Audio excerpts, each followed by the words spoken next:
Strick City. Woo! Strick City. All over the world. Strick City, man, we live. Yo, Strick City on the ride.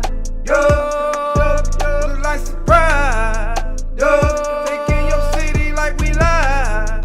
Yo, man, we live. Yo, taking your city like surprise. Yo, on the ride. Yo, Strick City coming live. Yo.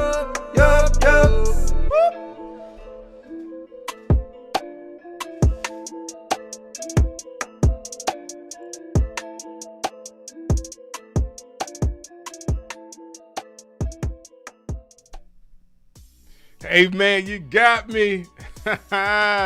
Thank y'all so very much for hanging out with us tonight. I asked you to do one thing and one thing alone, and that is to share this. Can you share this with me right now? Actually, I need everybody that you know to know that Strick City is live right now. So all I need you to do is hit the like button and then hit the share button, no matter where you are. So if you're on YouTube, like if you're watching this on YouTube, thank you so very much for hanging out with us. I need everybody to hit me in the comments.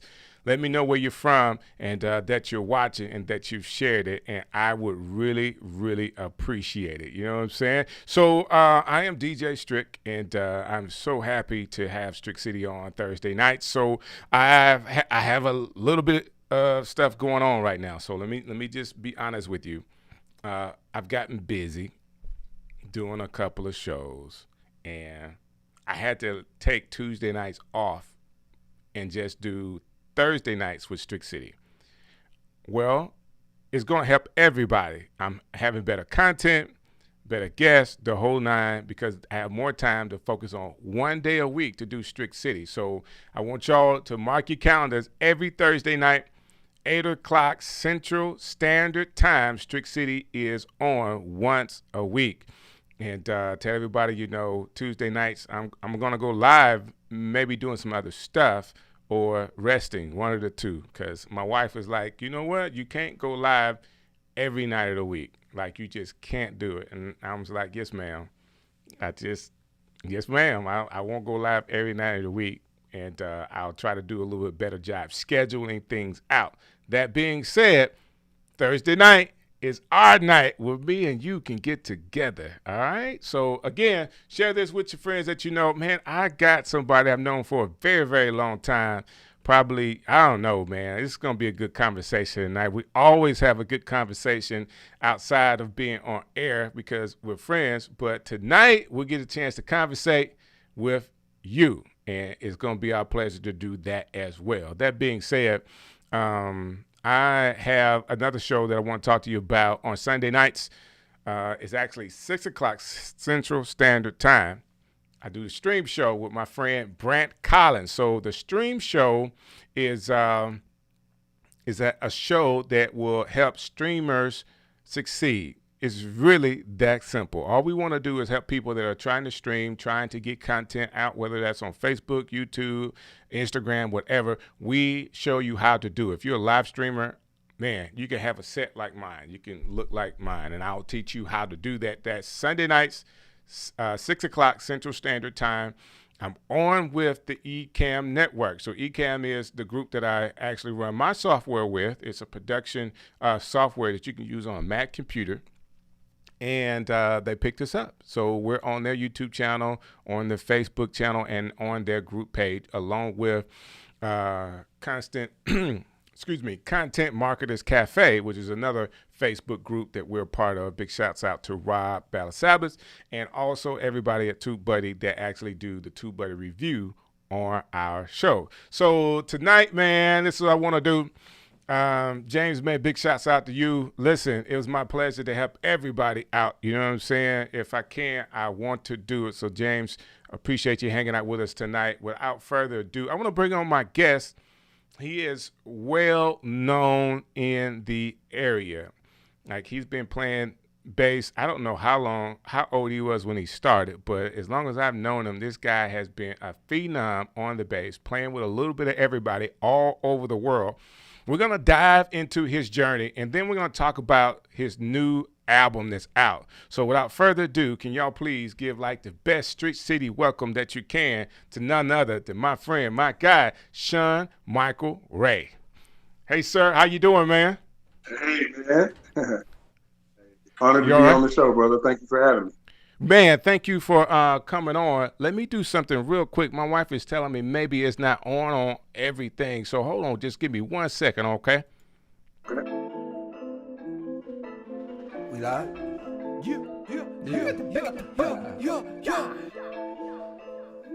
Strick City. Woo! Strick City. All over the world. City, man, we live.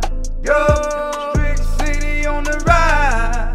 Yo, look like surprise. Yo, taking your city like we live. Yo, man, we live. Yo, taking your city like surprise. Yo, on the ride. Yo, Strick City coming live. Yo.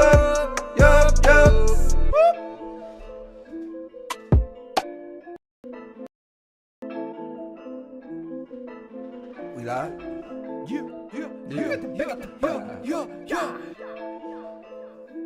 Strick City. Woo! Strick City. All over the world. City, man, we live. Yo, Strick City on the ride. Yo, look like surprise. Yo, taking your city like we live. Yo, man, we live. Yo, taking your city like surprise. Yo, on the ride. Yo, Strick City coming live. Yo.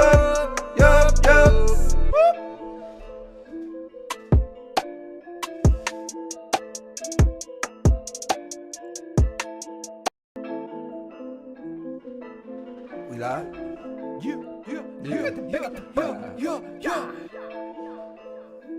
Strick City. Woo! Strick City. All over the world. City, man, we live. Yo, Strick City on the ride. Yo, look like surprise. Yo, taking your city like we live. Yo, man, we live. Yo, taking your city like surprise. Yo, on the ride. Yo, Strick City coming live. Yo.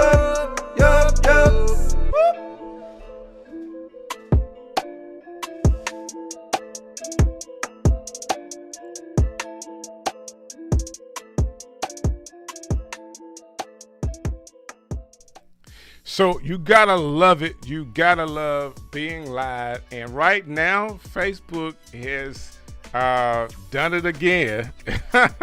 They're making it hard on you, boy, to actually log on.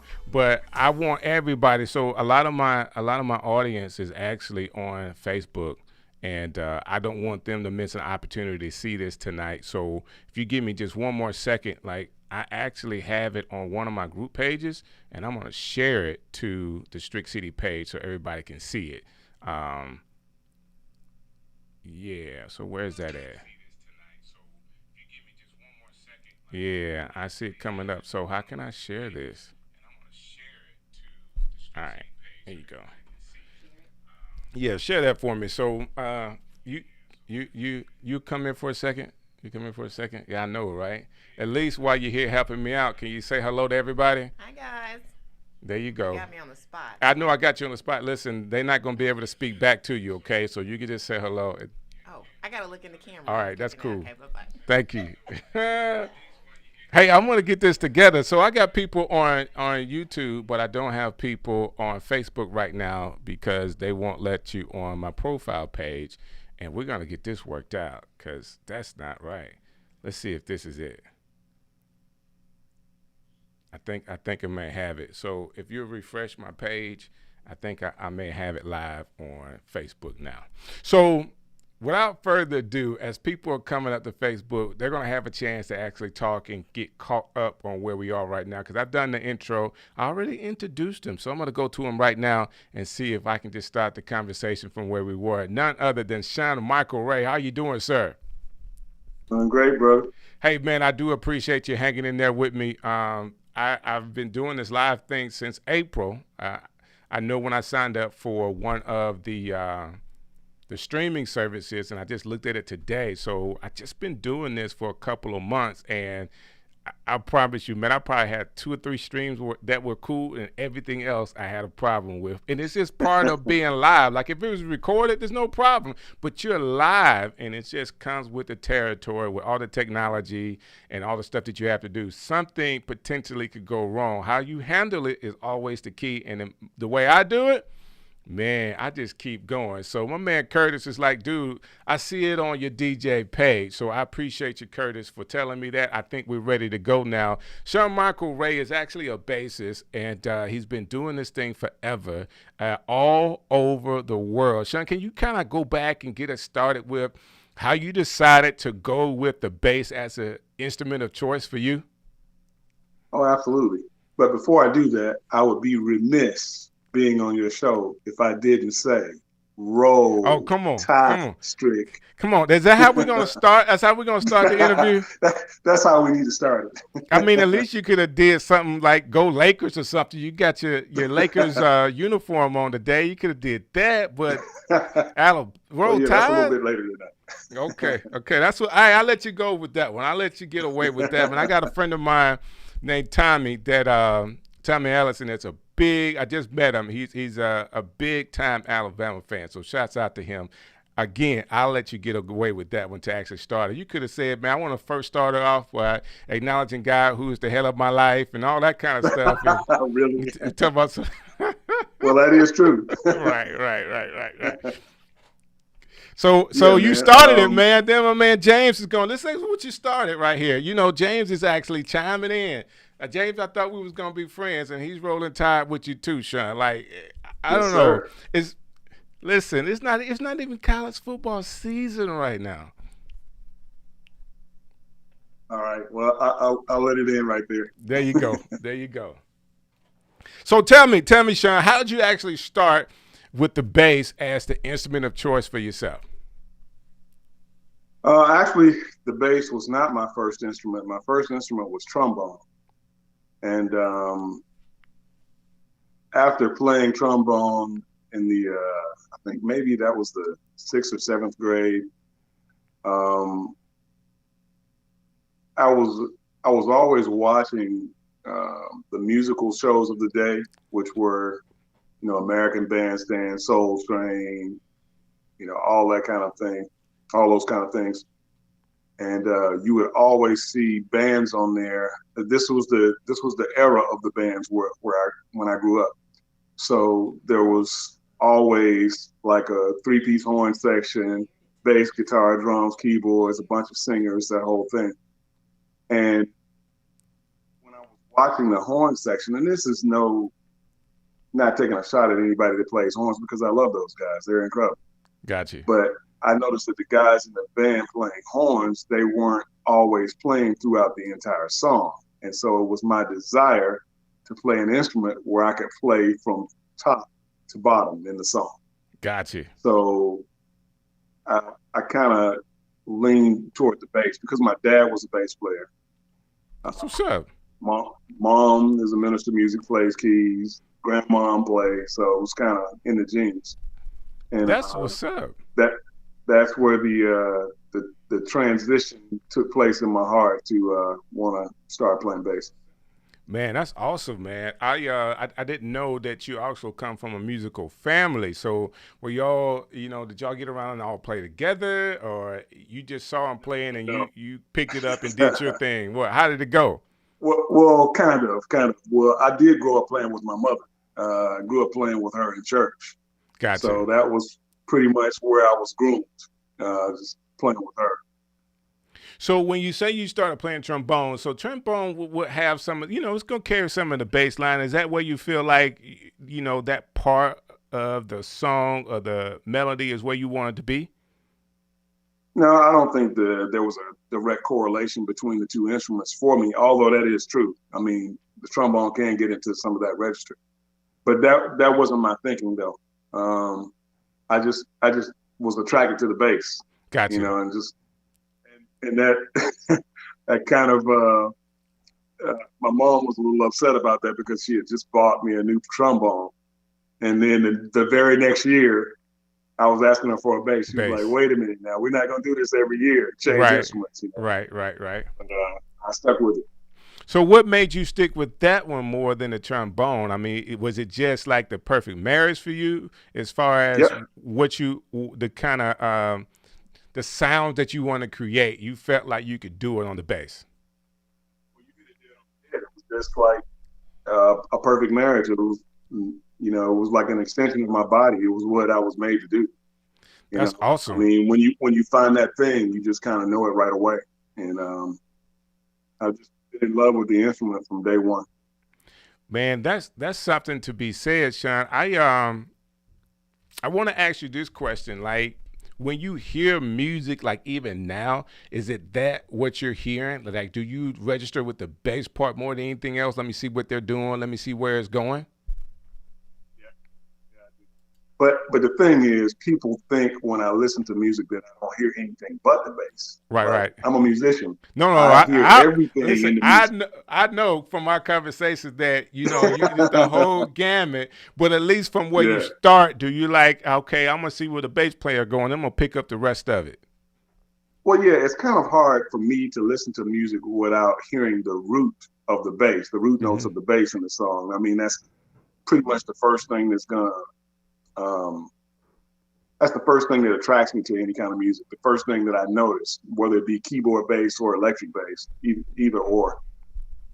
So yeah, that's the thing. I can't detach myself from it. I mean, it's just automatic.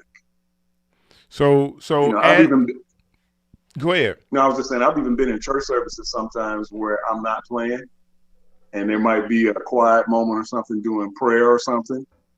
And if the bass player or something plays wrong note, like I can't even concentrate on what the prayer is. Right. Because my mind goes there to what he's playing. Right. You just want to go over and put his fingers in the right place. Hey, dude, try this chord. Stay right here. Right. That's what's up, man. So, and I know I'm asking you like these questions, fundamental questions. I know we want to get to the other stuff, but I want people that are musicians to hear this. Melvin Miller is on. Big shouts out to you. The B Love. Yeah. So my B Love Inc. girls are hanging out with us tonight. The twins are. So thank you, ladies, for coming through. I have none other than Sean Michael Ray. So when I was even just doing the title of like our little names, I couldn't just put Sean there. I had to put Sean Michael Ray. Like that is like you have three names. It's really one name. Like people don't even call you Sean. Like, do they call you Sean? I don't know. I think I may say Sean Michael Ray all the time. I don't know. I mean, I answer to any of the above, bro. But I have been using my whole name since I was a kid. It's like it's not something that I just started to do as an artist kind of thing. I mean, in the first grade, I wrote my whole name out. Sean so Michael Ray. I've been doing that from day one. That's what's up, man. That's what's up. So let me ask you this question to kind of set the scene for you. Like when you were growing up, all right, you started playing the bass, and I know at a very young age you actually hooked up with Eric Essex, who is another phenomenal. He is a guitar player and a jazz musician, and you guys were traveling, doing stuff all over the place. Were there people that at that time in your youth when you were playing that you was like, man, I really like the way they play, and man, I want to get to the place where I can command this instrument like they do? You mean on local level or? No, like as being out, like some people, when you listen to music, like when you were coming up and you were still learning the bass, some people that you were listening to them play the bass guitar, and you were like, man, I want to learn it and have it like they do. Yeah, well, obviously, Verdine and Earth, Wind and Fire was like a super big inspiration for me, and still is to this day. And guys on that level, my favorite bass player in the world is Anthony Jackson. Gotcha. A lot of people may not know who he is. The bass players will know who he is. For the Love of Money, the OJs, that's Anthony Jackson with the phase shifter on there and everything. But he's a monster. Anthony Jackson, Marcus Miller, Jimmy Haslett, formerly of the Yellow Jackets, those guys are great. But let me say this: growing up, there were some guys right here in Birmingham that were huge influences. Um, Don Jones, and God rest his soul now, he's no longer with us. But that guy I watched just all the time. He was amazing. And he was a huge influence. And another guy named Milton Davis that was a part of a band called The Cast. My boy Eric Essex, we used to go see these guys all the time. Like they were the baddest band in town. Like nobody could touch them. Right. And watching him play, it was just like effortless. I was like, man, he's not even thinking about what he's doing. Singing, he's playing, you know. So those two guys in particular growing up in town were like two of my biggest influences. They So Sean, you get to the place where you're able to, you know, play and travel, learn how to play. How did you pick up people may or may not know this, but you're probably one of the most professional musicians that I know. And I say that because there's a group of professional musicians that you actually play with, and everybody's professional, but there is definitely a difference between what you do and what I've seen other musicians from other cities have. Like, how did you pick up your regimen for being professional and how I want to put this, like making sure at all points you're a musician that is ready to go, ready to play, and will do your very best with anybody's music you're hired to play? I think by association with guys that were a little bit older than me. Like my best friend in the world is Eric Essex, you know. So Eric is a few years older than me. We were in our very first band together called Souvenir when I was 18. So, you know, he really showed me the ropes on a lot of things. He, as well as drummer in the band, Hosier Anderson, and Mark Ford, who's no longer with us as well. God rest his soul. These guys were older than me, so I was a teenager in the band. They were in their 20s. Got you. And I just kind of got a chance to see from some older guys how to conduct myself. Like we used to, this is unheard of in this day and age. But we were in that band. We used to rehearse Monday through Thursday. Wow. Every night. You know, the only night we didn't rehearse was Fridays. And there was a incredible discipline that was instilled in me from that, you know, and these guys were serious about it, you know. And so I just kind of took that cue from them, you know, and along the way, you meet guys that are really good at their craft. Right. And you kind of pick up things from them. When I lived in Atlanta for 14 years, and a guy that I worked with a lot there, keyboard player Phil Davis. Right. And when I started playing for a lot of these smooth jazz artists, he was the guy that pretty much gave me what I needed to have to be able to do that, as far as reading charts and the kind of things you needed to be privy to in order to be successful on that level. So, yeah, he was really big in that area as well. I got you. Well, I got a question from the audience, and I want to go ahead and get this up since James did have a question. He asked, have you always earned a living as a musician, or did you ever have a 9-to-5? Yeah, I mean, pretty much. Pretty much been a full-time musician for just about 30 years now. But, you know, there's always been a side hustle here and there. Right. But music has been the most prevalent thing for sure. That's what's up. So as you're playing, Sean, like you're getting a chance to play, you're actually in these bands and around other bands. What area of music, like you said, you mentioned Phil Davis, and you were starting to play with a lot of jazz artists. What led you into that area of music? I don't know if it was any particular thing that led me there. It just kind of found me. Gotcha. You know, I've always played a bunch of different genres. A lot of things that people probably don't know about me. I have a rock band called 3-5 Human, and shout out to 3-5 Human, by the way. You can find that music on all digital outlets, and people wouldn't usually associate me with rock, but Right. that's a big part of who I am as well. So it's just I grew up listening to all that music. I grew up listening to R&B. I grew up listening to rock. I grew up listening to gospel. I grew up listening to reggae. You know, my uncles had all of these records in the house. Steel Pulse, Gotcha. Bob Marley and the Wailers. You know, like all of that stuff was a part, just as much as it was Earth, Wind and Fire and Cameo and Confunction and all of that stuff. It was like a big bowl of gumbo. Right. So, you know, whether it was jazz, I don't think it was a particular thing that I went looking for. It's just, you know, it found me.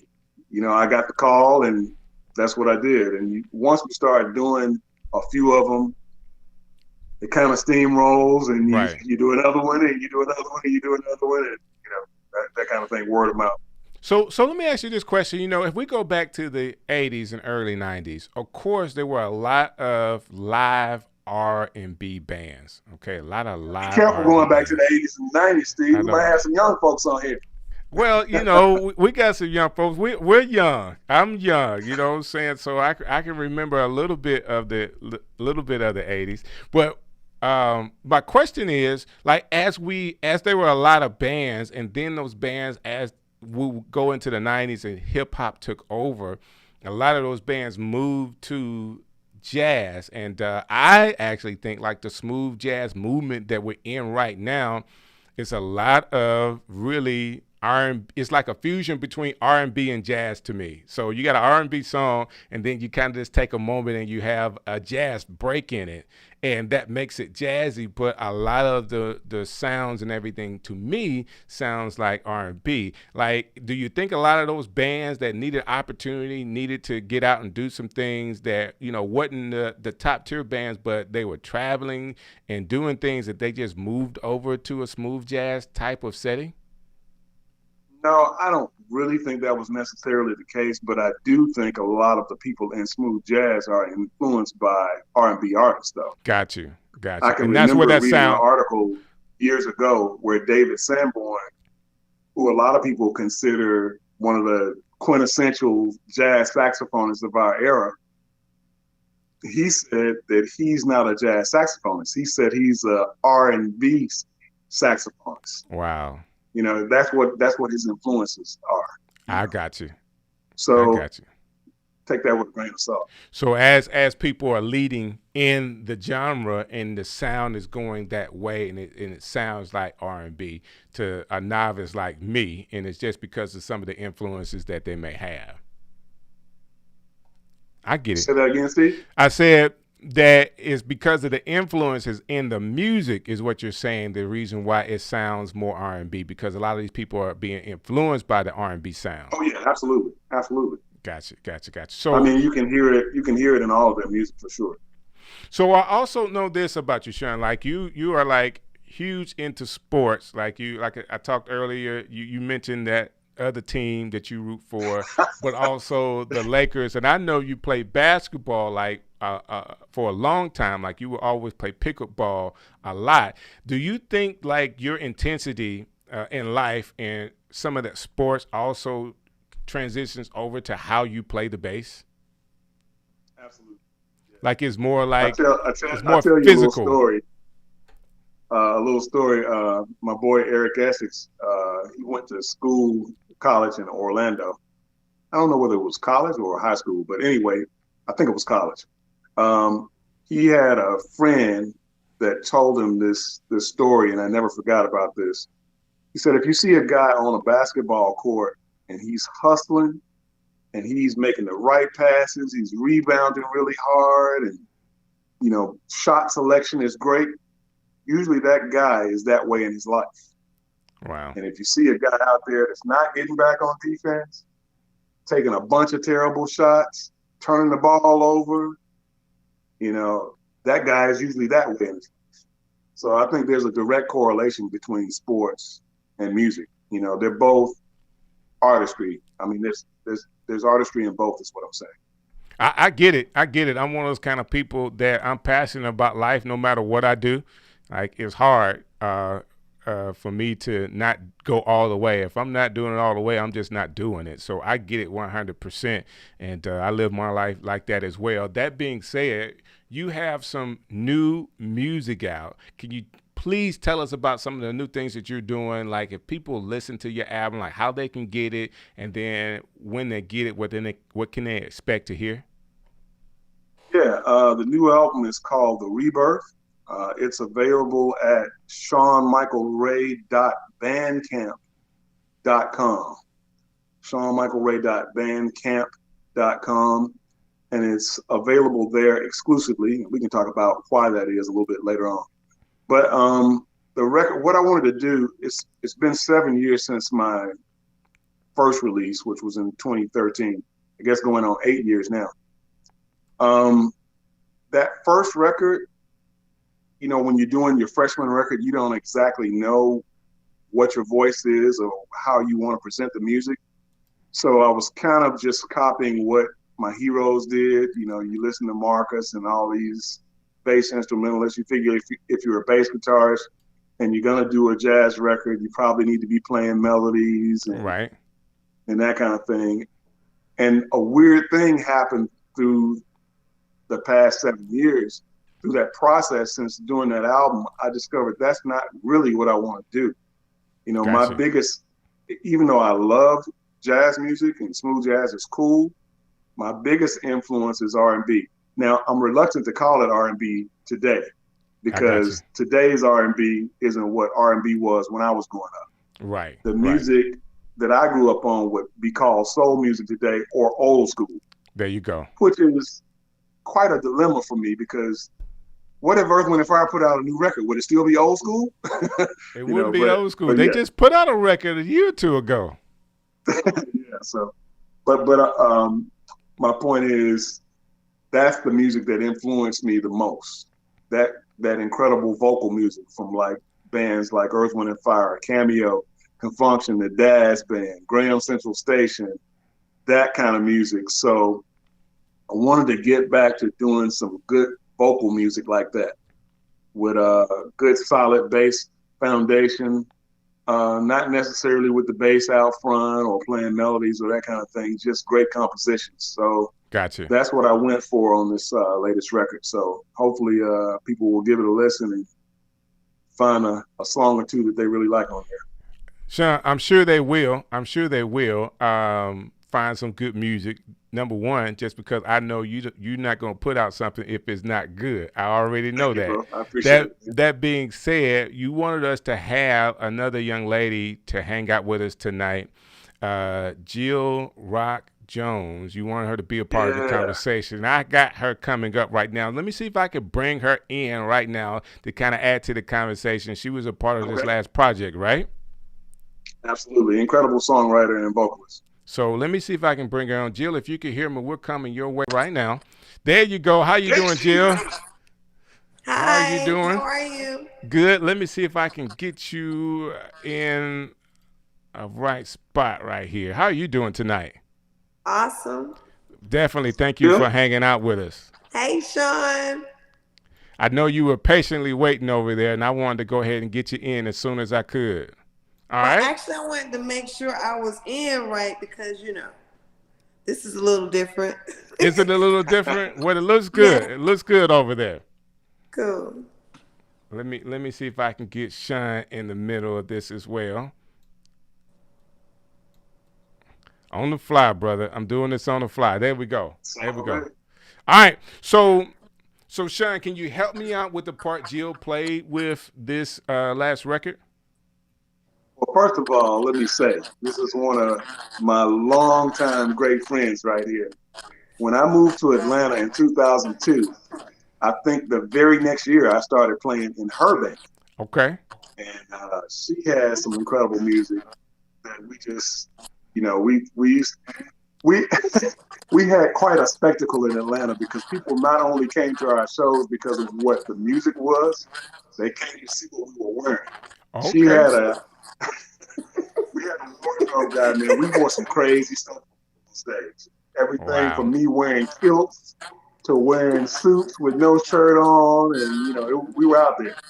and just a very fun process. So through our friendship, I started to we developed a friendship, and I realized how great of a songwriter she was. So I knew when I started to work on a project that I had to enlist her to write some stuff. She wrote a song on my first record called Angel as well. And on this new project, I called Jill. I said, Jill, I got this track from my boy Hart Ramsey. And yes, that is Pastor Hart Ramsey, because a lot of people don't know he's an incredible producer and songwriter. I mean, he's been working with him for over 30 years. So he had this incredible track, and I told Jill, I said, I need some lyrics to this song. I said, the only thing I'm going to tell you is it needs to be about love. I said, and you can run with it from there. And she can expound on where she took it from that point. That's what's up. Yeah. When I was writing Reflection, I was thinking about Sean and how happy he was in his relationship. You can see it on him. Like when a person is really and truly in love, you can see that on that person. Right. So that person's love for them is a reflection of themselves. The love that they give to the next person is the same love that they feel for themselves, and you can see it. It's like it mirrors each other. So that's what the song was based on, and then of course every other experience that happened in between there, along with all the examples of love that you see, was incorporated in that song. That's awesome. That's awesome. So, but you guys have been working together for a while. What, other than this song, Ms. Jill, what are you doing right now? You still having a chance to travel a little bit more now? I mean, are you coming out of the quarantine to do any work? Now I'm traveling from my bedroom to my kitchen. I'm with you. To the studio. Now, definitely, I'm recording right now. I'm working on a vinyl masterpiece. Okay, I like that. Yeah. I like that. Going to take it back a little bit. Trust me, she sent me a track yesterday. It's incredible. Oh, I'm sure. It's going to mess some people up. So I believe like this is the best time to be creating, as we're, not being able to move as much as we would like to. I mean, the studio should be wide open, or we should be finding ways to do it at home or whatever. As you can tell, I have a show that's based out of my home, and I'm able to connect with people all over the world. And it's my opportunity to do some creating, and then getting a chance to call friends like Sean Michael Ray and expose them to my audience and talk about their music. So this is my chance to be creative, and I just think everybody should be finding some way to be using this time, investing in themselves, because, listen, when things open up, it's going to be nonstop. Whether it's at the end of the year, I really believe there's going to be a boom, and then 2022 is going to be a year like none other if we really get a handle on this pandemic we're on. I really do feel like people are going to be out like never before. There's going to be so much opportunity. That is so true. So people need to get ready. And Sean, I believe this album is right on time. Because you can start just riding the wave of people looking for more content, and then the wave of people wanting to get stuff, and you having the opportunity to actually present your music and play it. And you could be, I know your desire is not to be up front, like you like what you do, but man, it would be something else to be able to play your stuff in front of people, right? Oh, I don't mind being up front.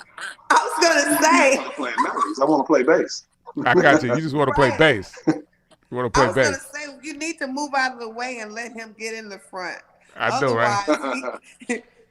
He's going to take the show anyway from wherever side pocket he's in. That is so true. That is so true. I mean, the energy that he puts up on stage. And I mentioned the basketball stuff because I believe that, what you do is like a workout. Like you're playing the bass, man, but it's a real workout you're going through. The only person sweating up there is the lead singer and the bass player. That's what's up, thank you, bro.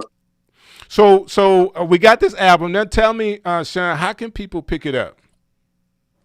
Like I mentioned earlier, it's on Bandcamp exclusively. BANDCAMP, Bandcamp.com. More specifically, SeanMichaelRay.bandcamp.com. And so I got to that process after releasing my first record on all the streaming platforms. Uh-huh. That was not a good experience for me. Streaming doesn't pay that well, and there's a real discrepancy there for musicians trying to create music and not being compensated for their art. Right. So I said to myself, I need to corral all of these people to come to one particular place to buy the music. One thing that most people have are monthly subscriptions to either Spotify or Apple Music or YouTube Music, myself included. I have YouTube Music. And so when your record is new and it comes out and it appears on there, nobody buys it. It's already there in their subscription, so they just listen to it. So I had to get the music, either one of two things. I had to either do a website and have everybody come to the website, or I had to find a place where everybody could come and buy the music. And everybody's been real supportive. It's worked out pretty well for me. That's what's up, man. So I got to say this. My man Curtis, he's in the comments tonight. He says, Sean is the reason why I dance on stage. Sean, you got other bass players dancing, because you dance now? Is that what you got? And then my beloved Ink Girl says, Jill, they absolutely love your hair. So big shouts out to them, and shouts out to you for the hair. Got that hair popping tonight. Yeah. So how about that, Sean? You're at a place in your life, in your career, to where you're inspiring and now influencing other bass players. That's always I wouldn't say it's a hard thing to believe. I've been influenced by so many people that I always look at myself on the other end. To be able to influence some people, I guess we, it's just a circle of life. Right. Yeah. Sean, you better believe some band leader or lead singer or whoever the musician is that's writing the contracts have told his bass player, I want you to play like that guy. Hey, that would be the ultimate compliment if they did. It's been said. Trust me, it's been said. Like, why my bass player is not dancing like that? Like, I like the way this guy feels the music. Jill, do you say that? Like, when you have him play, is it a certain energy that Sean brings to your set that's different than anything else? Yes, definitely. Sean brings out the Holy Ghost in everybody on the stage. I believe that. He brings out the spirit. Sean has a true anointing when he plays. You can tell he feels the music, so Right. he makes everybody else feel it. Right. Yeah. Sean, are you like, do you also fill the role as MD, like music director, a lot of the times? Not a lot of the times. There, on rare occasion, I have. But that's not something that I aspire to do. I mean, I have a lot of great, You say that, Sean, He's but done it for me. that's what I'm saying. You say that, but I know that, like, if you're on stage, you run the stage, whether you're called the MD or not. Like they got to come up to where you are. Every musical situation is different. If that's kind of a sports correlation too. If I was playing basketball and my shot was off, well, then I have to find other ways to make myself useful on the court. Maybe Gotcha. I have to be a great rebounder that night. Gotcha. Maybe I have Right. to play great defense. And so that's the same Right. thing I do musically. If I see there's a void or something needs to, like sometimes you'll have a group of guys on stage and you may be lacking energy from one of the musicians on stage. I'm not saying he's a bad musician. I may have to turn it up just a little bit because we're lacking in that area. Right. So I may have to be somebody else's energy for that point in time. Gotcha. Yeah. Gotcha. But whatever is needed. So I know you could be a Kobe and a Michael Jordan, but I see you more like a Damon Green, like from the Clippers. Like he could do it all. He could bring it down the court if he need to. He could rebound. He could shoot threes. You know what I'm saying? Like you can handle all the roles. I say that because I've experienced it. Like I just trust, like if Sean Michael Ray is there, like if it's off, he's gonna find a way, whether it's a look or a move. Like you really subtle. You are very professional, but I know it's gonna get the way it's supposed to be. Oh, thank you, bro. Yeah, I think Draymond Green would be more appropriate. That's his Definitely name. not on a Kobe or Mike level. Right. I mean, because he's useful in more than one scenario. Not saying that you're not a great bass player, but the usefulness, the Swiss Army knife-ness, you know what I'm saying? That there's a lot of different ways that you could be used, and that is very valuable to a lead singer or whoever the lead musician is, to have somebody that can fit in the different roles. Now, I do appreciate you're not singing on the microphone. You know what I'm saying? I do appreciate that. He can sing. Yeah, Hey, but Jill just had me singing. come on, for real? That's what's Yeah. up. Sean, we got to do a song together, man. Come on. Hey, man, let's do it. Come on. Hey, I'm singing on my record. Are you for real? Yeah, the song John's Eyes. Yeah, it's a non-lyrical vocal. I got but you. I'm singing the melody. That's what's up, man. That's what's Every up. now and then I peek out of my hole and say something. Listen. When you're talented, you're just talented, right? Yeah. No way to get around as that. as my mom would always say, hey, that's not for me to say. Okay, I got you. So somebody else would say. Sean, we have Jill on. Like, is there a part of like the role that you guys have, or the roles that you guys play together, that you want to be sure that people knew about tonight? Yeah, I definitely want people to know, if you need songwriting, there is none better with pen and pad than this woman right here. Thank you, Sean. I find her on Instagram. What's your Instagram, Jill? Jill Rock Jones at Instagram. Yeah, find her. I mean, anybody that needs songs written, yeah, that's my go-to right there. That's what's up. So you're saying when you say written, you're talking about instrumentation and lyrics? She writes music too. Writes I music was as well. specifically talking about lyrics, but yeah, she does music as well. So Jill, what is your heartstring like when you are writing? Like what inspiration do you draw from? Just experiences, or just life experiences. How I see it and how other people see it. Yeah. Gotcha. How other people experience it, how I experience it. I mean, ultimately, that's what we're doing in life anywhere. We're sharing experiences.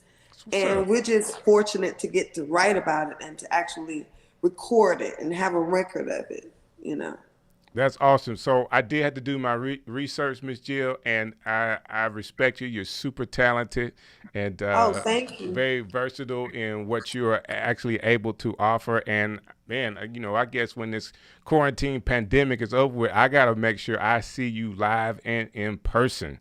Like you got some good stuff. You got some good stuff. So I appreciate Sean for introducing us tonight. And it's a pleasure meeting you too. Yes, ma'am. I just think that, man, I like great talented people. And when you hang around Sean, he just knows a lot of people. I could just be like, Sean, who else do you know? Like, he's like, you're old, bro. That's what it means. When you get old, you know a lot of folks. You know a lot of folks. That's what's up. Well, this has been a great night tonight, Sean. I wanna end with, how can people get in contact with you? Man, I'm the easiest person on the planet to find. Sean Michael Ray on Facebook, Sean Michael Ray on Instagram, Sean Michael Ray on Twitter. And of course, once again, SeanMichaelRay.bandcamp.com. You can send me a message on there as well. And that's the way they can actually get the music, like right now. Yeah. I love it. Hey, Sean, hold what you got, man. Let me wrap this up for tonight. Man, listen, doing this show, Strick City Live, gives me an opportunity to hang out with some of my great friends and expose them to you. And it's an incredible feeling to actually have this time to talk to Sean. Like we talk from time to time over the summer, and I'm completely impressed with who he is as a man, and more impressed with who he is as a musician. Like, this guy is incredible. He's an incredible bassist. I guarantee you, if you go check out his music, you will enjoy it. So that's our show for tonight. You can see me again on the Stream Show with my co-host, Brent Collins. We're streaming on the Ecamm network. So all you have to do is just search Ecamm. Sunday nights, 6 p.m. Central Standard Time. We're teaching people how to stream like you could do what I'm doing right now. So if you want to look us up, it's thestreamshow.live, thestreamshow.live. That's the website. You can get all the details on when we go live and what we do. And I appreciate everybody in the comments. Keith, man, thank you for saying that. Big shouts out to you from Huntsville. Curtis, the Be Love Inc., and my man James, appreciate you. Walter's Music. You need to get there later. Okay, that's what's up. Well, we'll do that. Very nice. Thank you for hanging out with us tonight. This has been our show, and I'll see you next Thursday night.